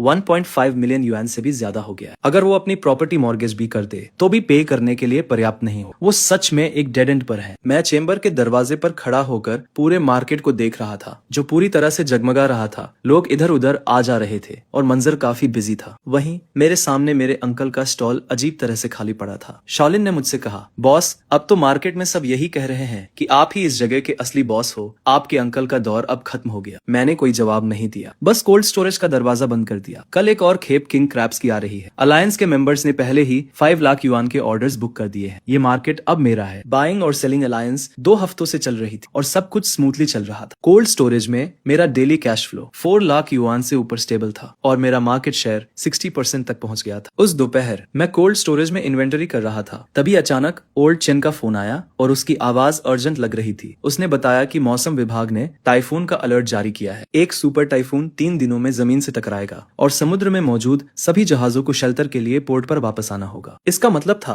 कि कम से कम 1 हफ्ते तक मार्केट में ताजी सी फूड की सप्लाई नहीं होगी। होगी। ये सुनकर मेरा दिल बैठ गया और मैंने तुरंत पूछा कि क्या वो अभी भी माल अनलोड कर सकते हैं। ओल्ड चेन ने कहा कि आज आखिरी दिन है, कल से सभी जहाजों को पोर्ट पर वापस आना होगा। उसने मुझसे कहा कि उसके पास अभी भी एक खेप बची है और पूछा कि क्या मैं उसे लेना चाहता हूँ। मैंने कहा कि मैं सब कुछ ले लूंगा और तुरंत वहां पहुंच जाऊंगा। फोन रखने के बाद मैंने शाओलिन को कॉल किया और हम सीधे रेफ्रिजरेटेड ट्रक में साउथ पियर की तरफ चल दिए। ड्राइव करते वक्त मैं सोच रहा था कि टाइफून की वजह से मार्केट में सप्लाई रुक जाएगी और सी फूड की कीमतें आसमान छू जाएंगी। अगर मैं पहले से ही काफी माल जमा कर लेता हूँ तो मैं न सिर्फ अलायंस के मेंबर्स के लिए सप्लाई सुनिश्चित कर पाऊंगा बल्कि मार्केट को भी स्थिर रख पाऊंगा। मैं शाम को साउथ पियर पर पहुंचा। ओल्ड चेन और उसकी टीम अर्जेंट तरीके से माल अनलोड कर रहे थे। पियर पर बहुत भीड़ थी। मैंने डिसाइड किया कि मैं सब कुछ मौके पर ही खरीद लूंगा और तुरंत 3 लाख युआन का पेमेंट ट्रांसफर कर दिया। ओल्ड चेन ने कहा, अरे ये टाइफून बहुत स्ट्रॉन्ग है, अच्छे से तैयारी कर लो। मेरा मानना है कि कम से कम 1 हफ्ते तक इंटरप्शन रहेगी और मार्केट में स्टॉक खत्म हो जाएगा। मैंने सिर हिलाकर कहा कि सब कुछ कंट्रोल में है, मैं रात में ही सारा माल वापस मार्केट ले जाता हूँ। जब हम सब कुछ खत्म करते हैं तब रात के 11 बज चुके थे। शाओलिन और मैं सॉर्टिंग, पैकिंग और स्टोरेज करने लगते हैं। मैं कोल्ड स्टोरेज के बैकअप जनरेटर को अच्छी तरह से चेक करता हूँ ताकि तूफान के दौरान पावर कट ना हो जाए। अगली सुबह पूरे मार्केट में तूफान की अफवाहें फैलने लगती है। बहुत सारे स्टॉल ओनर्स अर्जेंट स्टॉक जमा करने की कोशिश कर रहे थे, लेकिन ज्यादातर शिप्स पहले ही पोर्ट पर वापस आ चुके थे, जिस वजह से कुछ भी खरीद पाना इम्पॉसिबल था। शाओलिन मुझसे कहता है, बॉस, मार्केट में हर कोई सामान पाने के लिए डेस्परेट है और प्राइसेस पहले ही 30% तक बढ़ चुके हैं। मैं उसे जवाब देता हूँ, चिंता मत करो, पहले अलायंस मेंबर्स के लिए सप्लाई सिक्योर करते हैं और फिर देखते हैं कि सरप्लस का क्या करना है। मैं अलायंस के मेंबर्स को एक मीटिंग के लिए बुलाता हूँ। मैं उनसे कहता हूँ कि तूफान आने वाला है और मार्केट में कम से कम 1 हफ्ते तक सप्लाईज खत्म हो जाएंगी, लेकिन मैंने पहले से ही पर्याप्त स्टोरेज कर लिया है जिससे उनकी सप्लाईज अफेक्टेड नहीं होंगी और प्राइसेस भी नहीं बढ़ेंगे। कई छोटे ट्रेडर्स राहत की सांस लेते हैं। वो कहते हैं, वहाँ तुम्हारी दूरदर्शिता तो कमाल की है, वरना हम सबको तो बंद ही करना पड़ता। मीटिंग के बाद दूसरे स्टॉल ओनर्स भी मुझे ढूंढने लगते हैं और ऊंचे प्राइसेस पर सामान खरीदना चाहते हैं, लेकिन मैं उन सभी को ये कहकर रिजेक्ट कर देता हूँ कि प्रायोरिटी अलायंस मेंबर्स की है। दोपहर में मुझे पता चलता है कि मेरे अंकल भी सामान जमा कर रहे हैं। शाओलिन मुझे बताता है कि मेरे अंकल ने हाई इंटरेस्ट लोन लिया है और छोटे पोर्ट्स पर हाई प्राइसेस पर बड़ी मात्रा में सामान खरीदा है, इस उम्मीद में कि वो तूफान के दौरान एक बड़ी फॉर्च्यून कमाएंगे और रिकवर कर लेंगे। ये सुनकर मेरा दिल डूब जाता है। मेरे अंकल सब कुछ एक ही चाल में दांव पर लगा रहे थे, लेकिन उनकी पुरानी रेफ्रिजरेशन मशीन्स इतनी बड़ी मात्रा में लोड सहन नहीं कर पाएंगी। अगर कुछ गलत हो गया तो लॉसेस बहुत ज्यादा होंगे। शाम को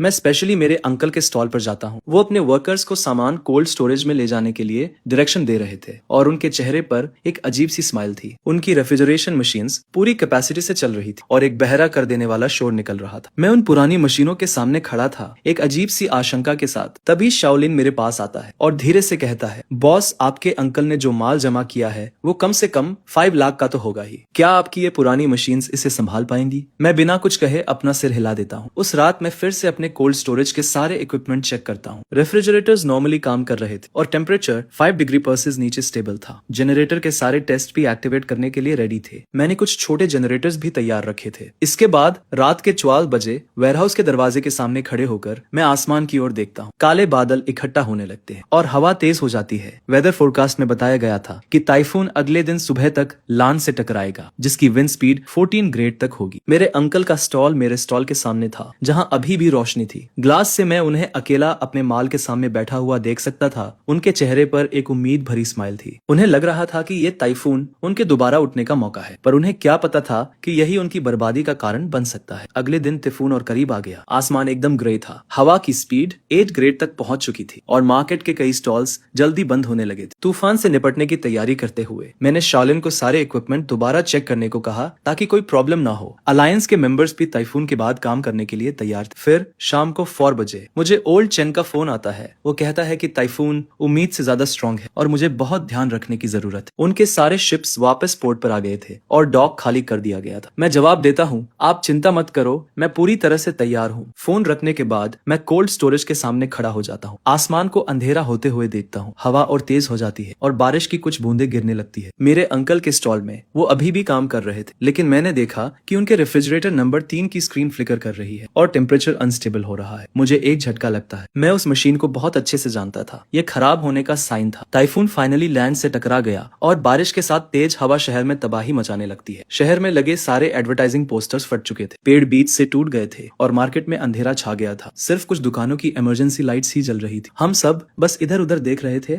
मैं और शाओलिन कोल्ड स्टोरेज की निगरानी कर रहे थे। हम इक्विपमेंट के फंक्शन पर ध्यान रख रहे थे। सिस्टम नॉर्मल तरीके से काम कर रहा था, टेम्परेचर स्टेबल था और बैकअप पावर सप्लाई भी किसी भी वक्त के लिए तैयार थी। शाओलिन खिड़की के पास खड़ा बाहर देख रहा था। तभी वो अचानक बोला, बॉस, लगता है तुम्हारे अंकल की दुकान पर कुछ हुआ है। मैं भी उसके पास गया और बारिश में देखने लगा। मेरे अंकल की दुकान में अंधेरा था, उनके सारे रेफ्रिजरेटर्स बंद थे और वो टॉर्च की रोशनी में इधर उधर घूम रहे थे। शाओलिन ने कहा, बॉस, उन्होंने बैकअप का कोई इंतजाम नहीं किया था। बॉस, अगर पावर नहीं आई तो उनका सारा सामान खराब हो जाएगा। मैंने कुछ नहीं कहा और अपने इक्विपमेंट की निगरानी करता रहा। तूफान पूरे 6 घंटे चला। फिर धीरे धीरे हवा और बारिश कम होने लगी। आसमान साफ होने लगा और मैं कोल्ड स्टोरेज से बाहर निकला। मार्केट में सब कुछ तहस नहस हो गया था। हर जगह डेड सी फूड फैला हुआ था। दूर से ही सड़ने की बदबू आ रही थी। शाओलिन बोला, बॉस, तुम्हारे अंकल का तो सब खत्म हो गया। 6 घंटे तक लाइट नहीं थी और सारे रेफ्रिजरेशन मशीन्स बंद थे। 5 लाख का माल खराब हो गया। मैं भी जाकर देखने लगा। किंग क्रैब्स, ऑस्ट्रेलियन लॉबस्टर्स और स्टार ग्रुपर सड़े हुए मांस में बदल चुके थे। मेरे अंकल वहीं पर खाली नजरों से बैठे थे, जैसे उनकी आत्मा ही निकाल ली गई। मुझे देखकर उनकी आंखों में कई सारे इमोशंस दिखे, लेकिन आखिर में उन्होंने कुछ नहीं कहा, बस सिर झुका लिया। मैं बिना उन्हें देखे वापस मुड़ गया। कोल्ड स्टोरेज में वापस आकर मैंने इन्वेंटरी चेक करना शुरू किया। तूफान में 0 नुकसान हुआ था। सारा सी फूड जिंदा था। मैंने तुरंत अलायंस के मेंबर्स को इन्फॉर्म किया कि हम नॉर्मल सप्लाई कर सकते हैं। सुबह 10 बजे तक मार्केट फिर से शुरू हो गया, लेकिन ज्यादातर दुकानों को पावर कट की वजह से बहुत नुकसान हुआ था और उनके पास बेचने के लिए कुछ नहीं था। सिर्फ मेरा ही गोदाम ठीक से काम कर रहा था। जल्द ही सिर्फ मेरे पास ही स्टॉक था। बड़े बड़े रेस्टोरेंट्स के बायर्स मुझे कॉल करके पूछने लगे कि क्या मैं उन्हें सप्लाई कर सकता हूँ। मैंने हाँ तो कह दिया, पर मैंने कहा कि प्राइसेस मार्केट के हिसाब से ही चलेंगे। तूफान के बाद सी फूड की कमी हो गई थी। प्राइसेस बढ़ गए थे, जिस पर मैंने अपने एलाइज को प्रायोरिटी दी और उनके प्राइसेस वही रखे। बाकी कस्टमर्स के लिए मार्केट प्राइस रखा। उस दिन मेरा गोदाम एकदम भर गया था। रेस्टोरेंट्स के ओन रुपीज, रिटेल रुपीज और यहाँ तक कि दूसरे स्टॉल्स के ओनर्स भी मुझसे सामान लेने आए थे। मैंने सबको लाइन में सप्लाई किया, यह इंश्योर करते हुए कि हर कस्टमर को उसका हिस्सा मिले, पर मैंने होर्डिंग या स्पेकुलेशन नहीं की। शाओलिन ने एक्साइटमेंट में कहा, बॉस, आज का टर्नओवर 1 मिलियन से ऊपर चला गया। मैंने कुछ नहीं कहा, क्योंकि ये वो रिजल्ट नहीं था जो मैं चाहता था, पर मार्केट का यही रूल है। जो तैयार रहता है वो बच जाता है और जो नहीं रहता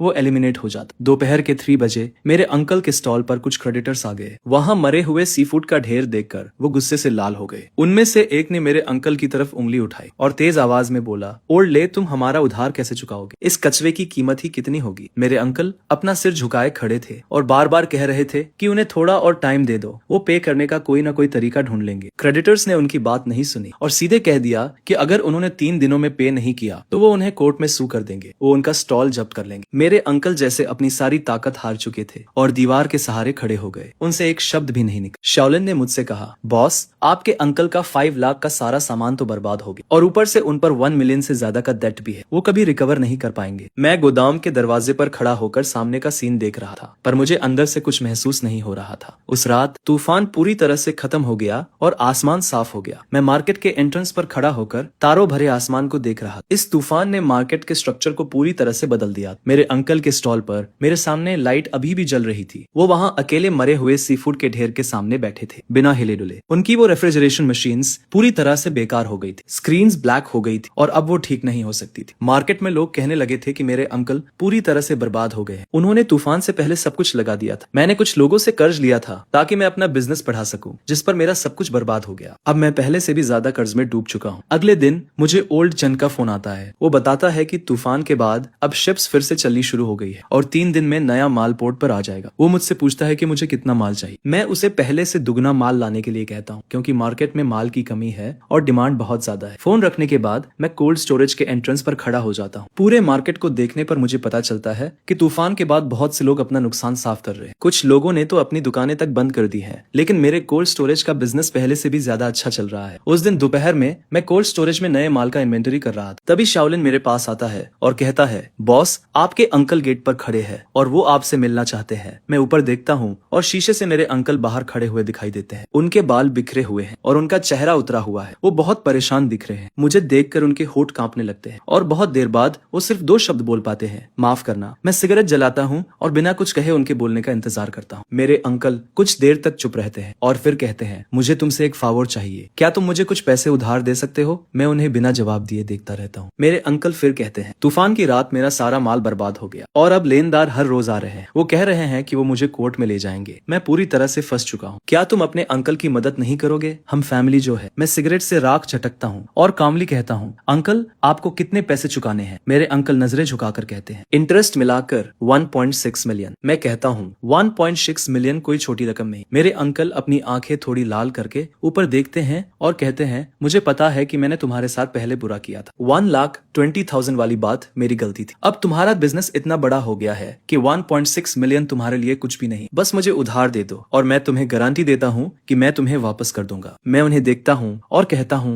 अंकल आप मुझे वापस कैसे करेंगे? मेरे अंकल हैरान होकर जवाब देते हैं, मेरे पास अभी भी वो स्टॉल है, भले ही उसकी कीमत अब ज्यादा ना हो, लेकिन लोकेशन अभी भी अच्छी है। जब मैं ठीक हो जाऊंगा तो तुम्हें ब्याज के साथ पैसे लौटा दूंगा। ये सुनकर मैं हंसता हूँ और कहता हूँ, चाचा क्या सच में आपको लगता है कि आप ठीक हो पाएंगे? मेरी बात सुनकर चाचा एकदम चुप हो जाते हैं। उनका चेहरा शर्म से लाल हो जाता है। मैं आगे कहता हूँ कि तूफान आने से पहले मौसम विभाग ने चेतावनी दी थी कि सबको जनरेटर तैयार रखना चाहिए, लेकिन उन्होंने कुछ नहीं किया और डेस्परेशन में आकर सूदखोरों से कर्ज लेकर सामान भर लिया। ये तो उनकी अपनी गलती थी। अब जब सब कुछ गलत हो गया है तो मुझसे पैसे मांगने आ गए। किस हक से? मेरे चाचा कहते हैं, अरे हम तो परिवार है। मैं जवाब देता हूँ, चाचा जब मुनाफा बांट रहे थे तब तो मुझे परिवार नहीं समझा। 3065 दिन साल भर मैं तुम्हारे लिए काम करता रहा और तुमने मुझे सिर्फ 1,20,000 दिए, ये कहकर कि मैं तो बस सस्ता मजदूर हूँ। अब जब तुम मुश्किल में हो तो तुम्हें याद आ रहा है कि हम परिवार है। मेरे चाचा एकदम चुपचाप खड़े रह जाते हैं, जैसे उनकी सारी ताकत ही चली गई हो। मैं सिगरेट बुझाता हूँ और कहता हूँ, चाचा मैं तुम्हारी मदद कर सकता हूँ, लेकिन पैसे उधार देकर नहीं। ये सुनकर चाचा की आंखें चमक उठती हैं और वो कहते हैं, अरे बताओ, जब तक मैं इस क्राइसिस से उबर जाऊं मैं तुम्हारी हर शर्त मानने को तैयार हूँ। मैं कहता हूँ, तुम अपनी पोजीशन मुझे दे दो और मैं 1.6 मिलियन लगाकर तुम्हारे सारे कर्ज चुकाने में मदद करूंगा। मेरी बात सुनकर चाचा एकदम सन्न रह जाते हैं। बहुत देर तक कुछ नहीं बोलते। मैं उन्हें समझाता हूँ कि अब वो पोजीशन सिर्फ एक खोखला शेल है और सारे कूलिंग सिस्टम बेकार हो चुके हैं, कस्टमर्स भी जा चुके हैं और अगर वो मुझे नहीं देंगे तो लेनदार कोर्ट के जरिए उसे जब्त कर लेंगे। जब्त होने से बेहतर है कि वो मुझे बेच दे। कम से कम इससे उनके सारे कर्ज तो चुकता हो जाएंगे और वो जेल जाने से भी बच जाएंगे। मेरे चाचा का चेहरा पीला पड़ जाता है और होठ कांपते हुए वो कहते हैं, अरे ये पोजीशन तो 10 साल की मेरी मेहनत का फल है। जिस पर मैं कहता हूँ कि मेहनत से कर्ज नहीं चुकाए जाते। अब उनके पास सिर्फ दो ऑप्शन, या तो वो पोजीशन मुझे दे दें, अपने कर्ज चुकाएं और नई शुरुआत करें, या फिर मुकदमे का इंतजार करें, पोजीशन जब्त हो और जेल भी जाना पड़े। अब वो खुद चुन ले। मेरे चाचा एकदम ठंडे पड़ जाते हैं। वो मुझे गुस्से से देखते हैं। उनके अंदर गुस्सा और निराशा दिखती है, लेकिन आखिर में सब हेल्पलेसनेस में बदल जाता है। फिर वो कहते हैं, अरे क्या तुम थोड़ा प्राइस बढ़ा सकते हो? जिस पर मैं सिर हिलाकर मना कर देता हूँ और कहता हूँ कि 1.6 मिलियन ही मार्केट प्राइस है। आजकल जो हालत है उसमें इतने में बिकना भी बहुत बड़ी बात है। मेरे चाचा थोड़ी देर चुप रहे और फिर सिर झुकाकर बोले, मैं सोचूंगा। जिस पर मैंने कहा, चाचा लेनदारों ने तुम्हें 3 दिन का टाइम दिया है, आज दूसरा दिन है, तुम्हारे पास सोचने के लिए ज्यादा टाइम नहीं है। मेरे चाचा ने कुछ नहीं कहा। वो मुड़े और चले गए। उनकी कमर झुकी हुई थी और वो बहुत धीरे चल रहे थे, जैसे अचानक 10 साल बूढ़े हो गए हों। उसी रात मुझे खबर मिली कि लेनदार मेरे चाचा की दुकान पर फिर से आ गए। इस बार वो कुछ और लोगों को साथ लाए थे और सीधे दुकान से सारा सामान निकालने लगे, ये कहते हुए कि अगर कल तक पैसे नहीं दिए तो वो उन्हें कोर्ट में रिपोर्ट कर देंगे। मेरे चाचा दरवाजे पर खड़े थे, उन लोगों को अपना सामान ले जाते हुए देख रहे थे और उनके मुंह से एक शब्द भी नहीं निकल रहा था। अगली सुबह मेरे चाचा फिर आए। इस बार उनके हाथ में एक डॉक्यूमेंट था, दुकान की प्रॉपर्टी का सर्टिफिकेट। वो मेरे सामने चुपचाप खड़े रहे। फिर आखिरकार उन्होंने मुझे वो डॉक्यूमेंट दिया और कहा, ठीक है, मैं मान गया। मैंने डॉक्यूमेंट लिया, उसे देखा और कहा, चाचा हम आज दोपहर नोटरी ऑफिस जाएंगे और फॉर्मेलिटीज पूरी करेंगे। मेरे चाचा ने हामी भरी और मुड़कर जाने लगे। दरवाजे पर पहुंचकर वो अचानक रुक गए। उन्होंने पीछे मुड़कर देखा और कहा, तुम जीत गए। मैंने कुछ नहीं कहा, मैं बस उन्हें जाते हुए देखता रहा। उसी दोपहर मैंने फॉर्मेलिटीज पूरी की और तुरंत रेनोवेशन शुरू कर दी। पुरानी दुकान को तोड़कर कोल्ड स्टोरेज को बड़ा करने लगा। मैं वेयरहाउस के एंट्रेंस के सामने खड़ा था, उस दुकान को देख रहा था जो जल्द ही मेरी होने वाली थी। वो साइन बोर्ड जो 10 सालों से वहां लगा हुआ था अभी भी लटका हुआ था, लेकिन जल्द ही उसे एजी फूड से बदल दिया जाएगा। ट्रांसफर एग्रीमेंट पर साइन करने के बाद मैंने दुकान की रेनोवेशन शुरू कर दी और एक प्रोफेशनल टीम को हायर किया। मैंने अपने चाचा की पुरानी दुकान को अपने कोल्ड स्टोरेज से मिला दिया, पार्टीशन वॉल को गिरा दिया और स्पेस तुरंत डबल हो गया। मैंने 6 नई इंपोर्टेड रेफ्रिजरेशन मशीन्स का ऑर्डर दिया जो सबसे एडवांस टेम्परेचर कंट्रोल सिस्टम्स और बैकअप पावर सप्लाई से इक्विप थी। मैंने डिलीवरी व्हीकल्स की संख्या बढ़ाकर 5 कर दी, जिससे मैं ज्यादा कस्टमर्स को सर्विस दे सकूं। रेनोवेशन के दौरान मार्केट में तरह तरह की बातें हो रही थी। कुछ लोग कह रहे थे कि मैं बहुत निर्दयी हूँ जो अपने चाचा को भी नहीं छोड़ता। कुछ लोग कह रहे थे कि अगर मेरे अंकल ने उस वक्त बेहतर बर्ताव किया होता तो उनका ऐसा हाल नहीं होता। मैंने उन बातों पर ध्यान नहीं दी और बस अपने काम पर फोकस किया। एक हफ्ते बाद मेरी नई दुकान बनकर तैयार हो गई। एक बहुत बड़ी जगह थी, लगभग 1000 स्क्वायर स्क्वायर मीटर्स की। 6 नई रेफ्रिजरेशन मशीन्स एकदम परफेक्ट लाइन में लगी हुई थी। डिलीवरी ट्रक्स दरवाजे पर पार्क किए हुए थे और सी फूड डिस्ट्रीब्यूटर का साइन सूरज की रोशनी में चमक रहा था। मैंने कोई सेरेमनी नहीं की, बस अलायंस मेंबर्स और कुछ इंपॉर्टेंट कस्टमर्स को बता दिया, लेकिन खबर फिर भी फैल गई। लगभग पूरा मार्केट ही देखने आ गया। बॉस जान कई रेस्टोरेंट ओनर्स के साथ मुझे बधाई देने आए। उन्होंने बिजनेस का साइज देखा और अपनी थंब ऊपर करके कहा, वाह, कुछ ही महीनों में तुमने मार्केट को इस तरह से इंटीग्रेट कर लिया। यह तो कमाल है। अलायंस मेंबर्स भी आए। 13 रिटेलर्स नई दुकान के सामने चेहरे पर स्माइल लिए खड़े थे। उन्होंने कहा कि तुम्हारे साथ काम करके इन 2 महीनों में हमने पिछले पूरे साल से ज्यादा कमाया है। मैंने कहा,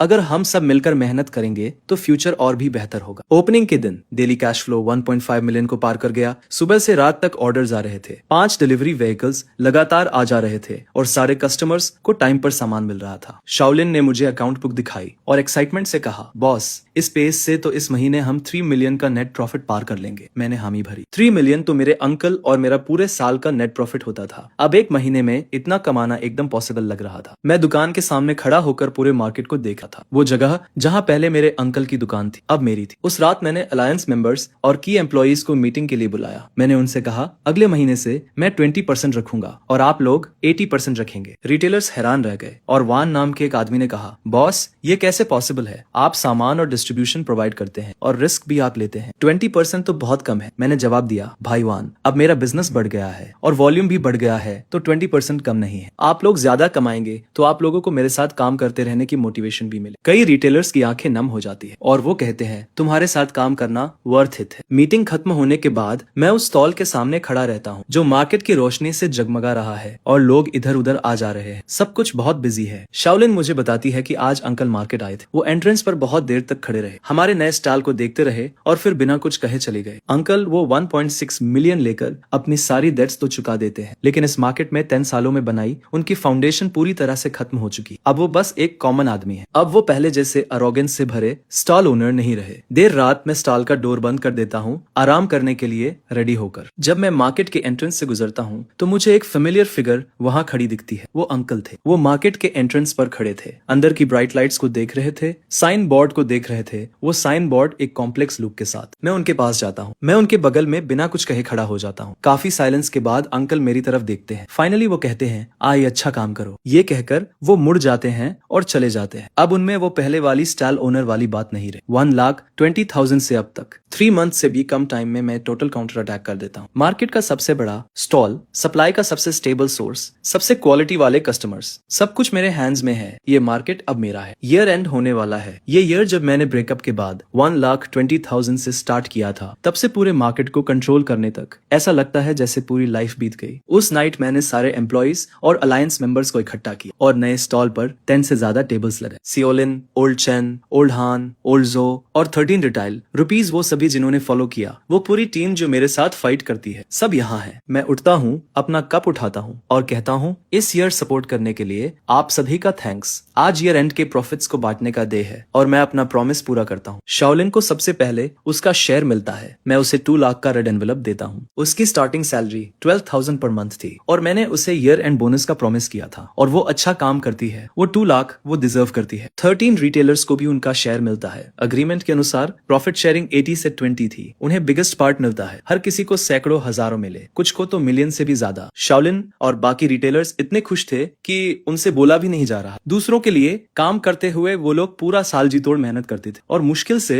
1 लाख कमा पाते थे। आय के साथ कुछ महीने काम करने के बाद उन्होंने पिछले कई सालों से ज्यादा कमा लिया। मैंने कहा, अगर सब लोग मुझे फॉलो करते हैं तो मैं किसी को निराश नहीं करूं। चलो अगले साल और मेहनत करते हैं, ये और भी बेहतर होगा। पुराने चेन और बाकी शिप कैप्टन्स भी आए और मैंने हर एक को खूब सारे गिफ्ट्स दिए। इस साल सपोर्ट करने के लिए उनका शुक्रिया अदा किया। पुराने चेन ने मेरी पीठ थपथपाई और कहा, आए, तुम एक लॉयल और बहादुर लड़के हो। हमने तुम पर ट्रस्ट करके कोई गलती नहीं की। काफी ड्रिंक्स के बाद माहौल और भी गर्म हो गया। कुछ रिटेलर्स इन महीनों में जो हुआ उसे याद करने लगे। वो बता रहे थे कि कैसे शुरुआत में मार्केट में किसी को मुझ पर भरोसा नहीं था। वो सोचते थे कि मैं इतना जवान होकर अपने अंकल को कैसे हरा पाऊंगा, लेकिन किसने सोचा था कि कुछ ही महीनों में सिचुएशन पूरी तरह से बदल जाएगी। बानकेटे खत्म हो गया और काफी देर हो चुकी थी। मैं स्टॉल के सामने खड़ा था, तभी शाओलिन आई और उसने मुझे एक अकाउंट बुक दी। उसने कहा कि ओपनिंग से लेकर अब तक टोटल कैश फ्लो 23 मिलियन है और नेट प्रॉफिट 8.5 मिलियन है। मैंने बुक ली और नंबर्स देखे। पिछले साल अंकल के साथ पूरा साल काम करके टोटल फ्लो 5 मिलियन से ज्यादा था। नेट प्रॉफिट 2.85 मिलियन था और मुझे सिर्फ 1,20,000 मिले थे। इस साल खुद के लिए 3 महीने से भी कम काम करके नेट प्रॉफिट पिछले साल से 3 गुना ज्यादा था। इस साल मुझे बहुत कुछ समझ आया। रूल्स तभी मायने रखते हैं जब वो तुम्हारे हाथ में हो। कैपिटल उसका था, रिलेशंस उसके थे, इसलिए वो डिसाइड करता था। अब स्टॉल मेरा है, सप्लाई मेरी है, कस्टमर्स मेरे हैं, मैं डिसाइड करता हूँ। लेकिन मैं अपने अंकल की तरह नहीं बनूंगा जो सिर्फ मुझे एक्सप्लॉइट करने की चिंता करते थे। आखिर में वो अकेले रह गए और उन्हें धोखा मिला। मुझे वो करना चाहिए जिससे जो लोग मुझे फॉलो करते हैं वो भी पैसा कमाए। सिर्फ तभी हम और आगे बढ़ पाएंगे। शाओलिन मुझे बताती है कि मेरे अंकल अब एक छोटे से रेस्टोरेंट में किचन में काम करते हैं। स्टॉल का ओनर होने से एक एम्प्लॉय बनने तक ये कॉन्ट्रास्ट ऐसी चीज नहीं है जिसे कोई भी सहन कर सके, लेकिन ये उनकी अपनी पसंद थी जिस तरह से उन्होंने मेरे साथ बिहेव किया था। अब वो वैसा ही रिएक्ट कर रहे हैं। आधी रात को मैं दुकान का दरवाजा बंद करता हूँ। न्यू ईयर की बेल्स बजने वाली है और मार्केट में पटाखे फोड़े जा रहे हैं। मैं सी फूड होलसेलर के साइन के नीचे खड़ा हूँ। अपनी 1000 स्क्वायर मीटर की दुकान को देखता हूँ। उन 6 नई रेफ्रिजरेशन मशीन्स को देखता हूँ। एंट्रेंस पर खड़ी मेरी 5 कोल्ड चेन ट्रक्स को देखता हूँ जिनकी कीमत 1,20,000 से 8.5 मिलियन तक है। एक एक्सप्लॉयटेड एम्प्लॉय से मार्केट का सबसे बड़ा सप्लायर बनने में मुझे 3 महीने से भी कम समय लगा। इस साल मैंने सबसे इंपॉर्टेंट चीज सीखी। रूल्स तुम्हें असली कॉन्फिडेंस तभी देते हैं जब वो तुम्हारे हाथों में हो। तभी शाओलिन मेरे पास आता है और कहता है, बॉस हैप्पी न्यू ईयर। मैं मुस्कुराता हूँ और कहता हूँ हैप्पी न्यू ईयर। दूर आसमान में कलरफुल लाइट्स के साथ फायरवर्क्स खेलने लगते हैं जो पूरे मार्केट को रोशन कर देते हैं। मैं दुकान के डोर पर खड़ा हूँ और यह सब देखकर मेरा दिल शांत हो जाता है। अगले साल मैं और भी ग्रो करना चाहता हूँ। मैं सिर्फ इस मार्केट को कंट्रोल नहीं करना चाहता बल्कि बिजनेस को पास के सिटीज और उससे भी आगे एक्सपांड करना चाहता हूँ। लेकिन अभी मैं सिर्फ घर जाकर अपनी माँ के साथ न्यू ईयर्स ईव डिनर करना चाहता हूँ। मैं अपना फोन निकालता हूँ और उसे मैसेज करता हूँ, माँ मैं कल घर आऊंगा। फोन तुरंत रिप्लाई करता है, ठीक है माँ, तुम्हारा इंतजार कर रही है। मैं फोन रखता हूँ, दुकान का डोर लॉक करता हूँ और ड्राइव करके मार्केट से निकल जाता हूँ। रेयर व्यू मिरर में सी फूड होलसेलर का साइन दिखता है।